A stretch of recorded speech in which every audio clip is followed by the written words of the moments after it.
হবে, বাট অহংকারটা এখনো জন্মায়নি। হ্যাঁ, আমি যেমন আমার হাই পিচে কিছু প্রবলেম বা একটু হয় যে একটু 19-20 তো আমাদের সুরে তো হতেই পারে।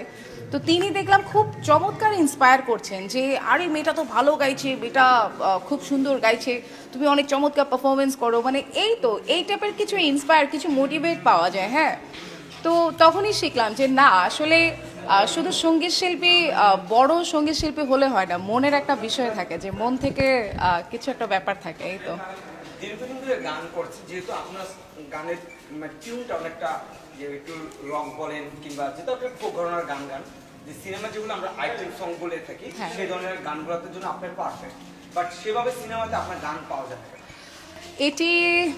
এটি বলতে গেলে বলবো যে এটা একটা সিন্ডিকেট একটা ব্যাপার স্যাপার আছে। আপনার সঙ্গীত শিল্পী আপনার যাকে পছন্দ আপনি তাকে দিয়ে গান করান।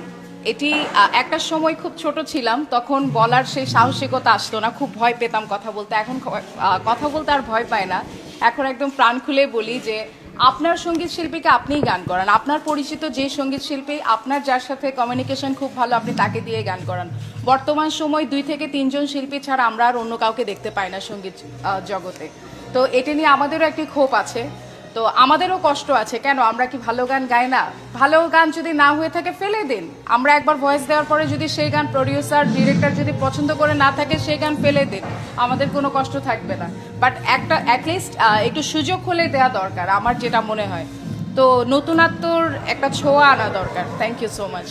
এখন কিন্তু যারা নাচ শিক্ষার্থী যে আইটেম সং নিয়ে রিসেন্ট শিল্পীরা কিন্তু এখন আইটেম সঙ্গে ই করছে, এই বিষয়টা কি বলবো? এটি আমি নিজে এটির শিকার হয়েছি, কারণ 2018 সনে আমার হাইরে হাইরে যখন রিলিজ করি 2017 সনে, তো এটি পেপার পত্রিকায় লেখালেখি হয়েছে যে সঙ্গীত শিল্পী কিভাবে নাচানাচি করতে পারে। এখন দেখি সঙ্গীত শিল্পীরা নেচে গেয়ে আইটেম সং করছে। এই তো আচ্ছা, আপনি তো স্টেজ পারফরম্যান্স করেন, জি, প্লেব্যাক করা বা রেকর্ডিং এর গান আর স্টেজ পারফরম্যান্সের মধ্যে কেমন পার্থক্য পান? স্টেজ পারফর্ম এবং studio, there is too much difference. কারণ আমরা স্টেজের বিষয়টা হয় কি, স্টেজে আমরা লাইভ গাইছি, যেমন আমি এখন আপনাকে লাইভ টেলিকাস্ট, আমি লাইভ বলছি। বাট স্টুডিওর বিষয়টা থাকে কি, যে স্টুডিওতে আমি চেঞ্জ করতে পারছি। হ্যাঁ, যে আমার একটু সুর 19-20 হয়েছে, সেটা আমি চেঞ্জ করতে পারছি। এই তো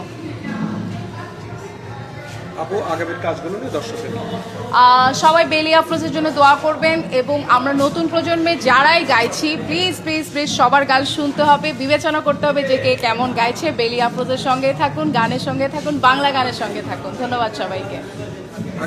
আদারল্যান্ড 24, মাতৃভূমি, বিশ্ব সংবাদ 24 ঘন্টা।